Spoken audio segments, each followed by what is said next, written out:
ما شاء اللہ لا حول ولا قوة الا باللہ العلی العظیم۔ اعوذ باللہ من الشیطان الرجیم، بسم اللہ الرحمن الرحیم۔ ضرب اللہ مثلا قریۃ کانت آمنۃ مطمئنہ یاتیہا رزقها رغدا من کل مکان فکفرت بانعم اللہ فاذاقها اللہ لباس الخوف والجوع بما كانوا یصنعون۔ صدق اللہ مولانا العلی العظیم۔ برادران عزیز، آج کل ہمارے یہاں مختلف مصیبتیں اور مختلف مشاکل اور مختلف بیماریاں سامنے آ رہی ہیں۔ چکن گونیا آ گیا، اس کے علاوہ اور پچھلے دنوں میں کورونا آ گیا، اور اس قسم کی بہت ساری چیزیں آئی ہیں۔ آج کل ہمارے یہاں سندھ کے حوالے سے ایک بہت ہی بری خبر جو وفاق کی طرف سے ہمیں موصول ہوئی ہے، وہ یہ کہ 4 یا 5 کینال پنجاب میں نہروں کے نکالے جا رہے ہیں۔ اگر یہ کینال نکال دیے گئے تو سندھ کو پانی نہیں ملے گا۔ کم از کم ٹھٹا، بدین اور میرپور خاص، ان تینوں ضلعوں کی زمینیں بنجر ہو جانے کے امکانات ہیں۔ اس کے لیے جلسے بھی ہو رہے ہیں، احتجاج بھی ہو رہے ہیں، اور ہونا بھی چاہیے۔ ہمارا صوبہ ہے، ہمارا وطن ہے، ہمیں اس کے ساتھ پیار ہے، اور ہمیں وطن کی محبت ویسے بھی ایمان کا حصہ ہے۔ لیکن مسئلہ کیا ہے؟ یہ مصیبتیں آتی کیوں ہیں؟ مشاکل آتے کیوں ہیں؟ اس میں 2-3 باتیں آپ کی خدمت میں عرض کروں۔ پہلی چیز تو قرآن مجید کی آیت ہے جو میں نے ابھی تلاوت کی آپ کے سامنے۔ اس سلسلے میں جو باتیں میں نے آپ کے سامنے عرض کیا۔ دوسری چیز جو میں نے آپ کے سامنے عرض کی، اس کا ترجمہ پیش کروں گا۔ خداوند کریم نے قرآن مجید میں اعلان کیا، ظہر الفساد فی البر والبحر بما کسبت ایدی الناس۔ زمین خشکی و تری کے اوپر فساد پھیل گیا ہے، لیکن یہ اللہ کہتا ہے میری طرف سے نہیں ہے۔ یہ ساری تکلیفیں بما کسبت ایدی الناس، لوگوں نے اپنے ہاتھ سے جو کچھ کیا ہے اس کے نتیجے میں یہ سب کچھ ہو رہا ہے۔ اب آج جو سندھ میں کینال کی وجہ سے خشک سالی اور خشکی کا ایک خطرہ پیدا ہو گیا ہے، بڑے بڑے زمیندار، بڑے بڑے لوگ بول رہے ہیں۔ لیکن کبھی یہ سوچا کہ ہمارے ہاں پنجاب کو مجھے نہیں معلوم، سندھ میں جانتا ہوں اکثریت کو کہ جن کے پاس 1000 ایکڑ، 800 ایکڑ، 500 ایکڑ، 2000 ایکڑ زمین ہے،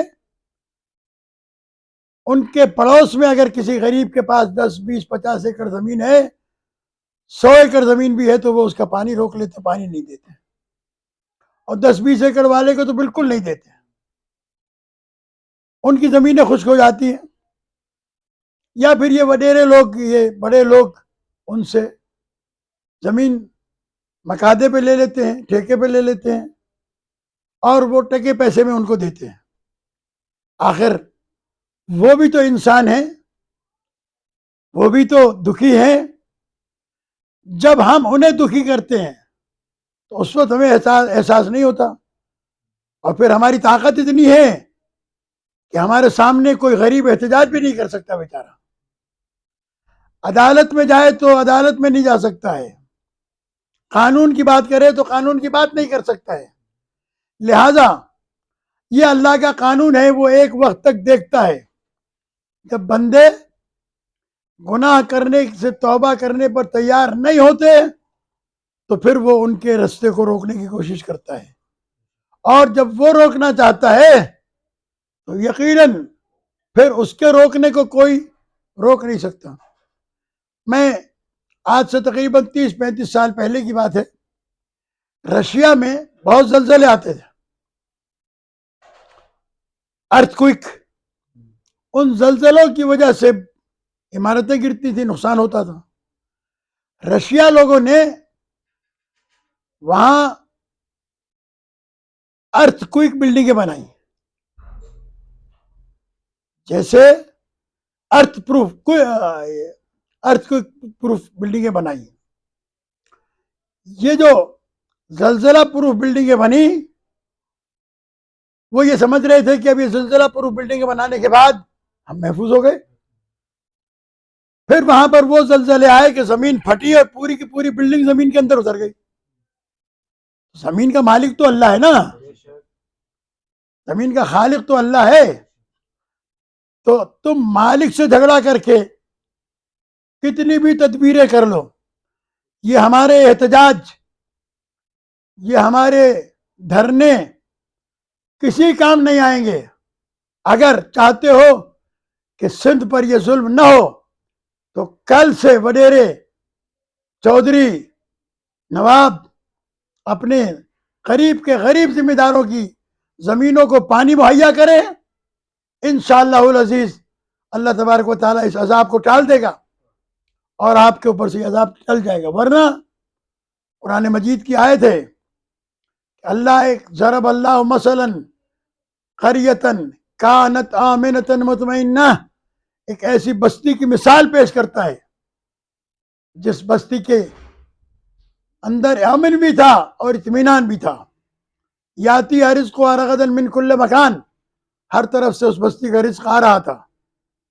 فکفرت بانعم اللہ، آسائشیں اور آرام اور رزق دیکھ کر کفران نعمت شروع کر دیا.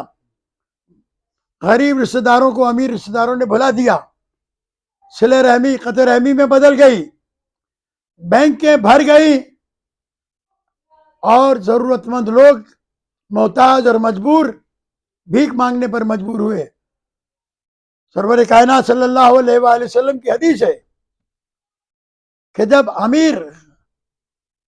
کنجوس ہو جائیں گے، بخیل ہو جائیں گے، فاسق ہو جائیں گے، فقیر فاسق ہو جائیں گے. اب فقیر پیسہ مانگتا ہے تو اس لیے نہیں مانگتا کہ اسے روٹی کی ضرورت ہے. وہ کہتا ہے میرا بچہ اسپتال میں داخل ہے، کوئی کہتا ہے یہ ہو گیا، کوئی کہتا ہے وہ ہو گیا. یہ جھوٹ بول بول کے پیسے کیوں لے رہے ہیں؟ اس لیے کہ اس کو پتا ہے میں سچ بولوں گا تو مجھے نہیں ملے گا. اس لیے فکفرت بانعم اللہ، جب اللہ کی نعمتوں کا کفر شروع کیا، فقیروں سے دست اٹھا لیا ہاتھ، تو فاذاقها اللہ لباس الخوف والجوع بما كانوا يصنعون، اللہ تبارک و تعالیٰ نے انہیں بھوک اور خوف کا لباس پہنا کر اس کا مزہ چکھایا. کہ اب ہر آدمی غیر مطمئن ہے. آپ دیکھیں کہ ہمارے ملک میں پروٹوکول کے نام پر ایک ایک وزیر اور ایک ایک مشیر اور ایک ایک ذمہ دار کے ساتھ 6 موبائلیں، پروٹوکول کے لیے 8 10 گاڑیاں اور کتنے گن مین، گھروں کے اوپر الگ، دفتروں کے اوپر الگ. یہ کیوں ہے؟ یہ خوف ہے نا.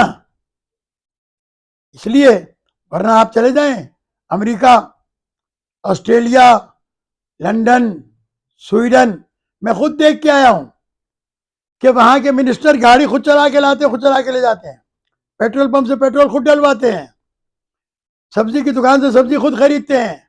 کہ انہیں خطرہ نہیں ہے؟ کیا وہ وزیر نہیں ہے؟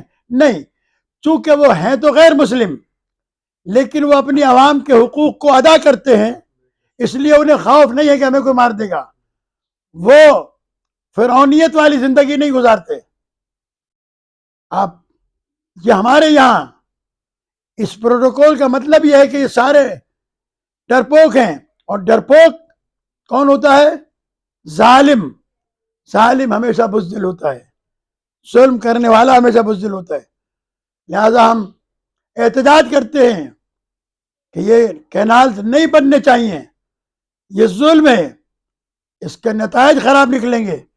لیکن ان کینال پر احتجاج کے ساتھ ساتھ میں اپنے سندھ کے وڈیروں سے، صاحبان منصب سے، MNAs, MPs سے گزارش کروں گا کہ آپ بھی اپنی غریب عوام جن کا ووٹ لے کر آپ وزیر بنتے ہیں، جن کا ووٹ لے کر آپ منسٹر بنتے ہیں، ان کے اوپر رحم کریں، ان کے ساتھ ہونے والے مظالم کا مداوع کریں. انشاءاللہ اللہ تبارک و تعالیٰ آپ کے بھی حالات بہتر کر دے گا. والسلام علیکم ورحمۃ اللہ وبرکاتہ.